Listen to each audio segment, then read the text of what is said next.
അതേ ടീമിൻ്റെ കൂടെയാണ് ഞാൻ വീണ്ടും വർക്ക് ചെയ്യാൻ വന്നത്. ഏതാ മൂവിന്നോ എവിടുന്ന ഷൂട്ടിങ്ങെന്നോ ഒന്നും എനിക്ക് പറയാൻ പറ്റില്ല. കാരണം വേറൊന്നുമില്ല, എൻ്റെ ബാക്കിൽ ഒരുപാട് ആൾക്കാർ കഷ്ടപ്പെടുന്നുണ്ട്. ഓരോ സീനും അത്രയും വിലപ്പെട്ടതോ.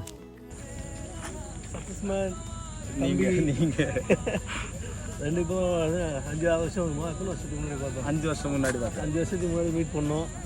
இப்போ அவனும் சக்ஸஸ் மேன் ஆகிட்டான், நானும் ஒரு சக்ஸஸ் மேன் ஆகிட்டேன். என்ன விட ரொம்ப பேர் சக்ஸஸ் மேனாக இருக்குது. അന്ന് മൂപ്പര് ഫൈറ്ററും അന്ന് മൂപ്പര് മാസ്റ്ററാണ്.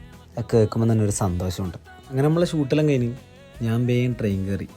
പിറ്റേ ദിവസം എനിക്ക് വേറെ പോകാനുണ്ടായിരുന്നു. അങ്ങനെ എൻ്റെ ചങ്ങായി അശറാൻ്റെ കൂട്ടാൻ വന്നിരുന്നു കണ്ണൂർ റെയിൽവേ സ്റ്റേഷനിൽ. അങ്ങനെ നമ്മൾ രണ്ടാളും നേരെ വീട്ടിലേക്ക് വന്നു. വരുന്ന വഴിയിൽ നല്ലൊരു ഫുഡും അടിച്ച്. അനക്കാണെങ്കിൽ ഇന്ന് രാത്രി ഫ്ലൈറ്റും ഉണ്ട്. എവിടെയാണ് പോകുന്നത്, എന്തിനാ പോകുന്നല്ലോ നമുക്കപ്പം അടുത്ത വീഡിയോയിൽ കാണാം.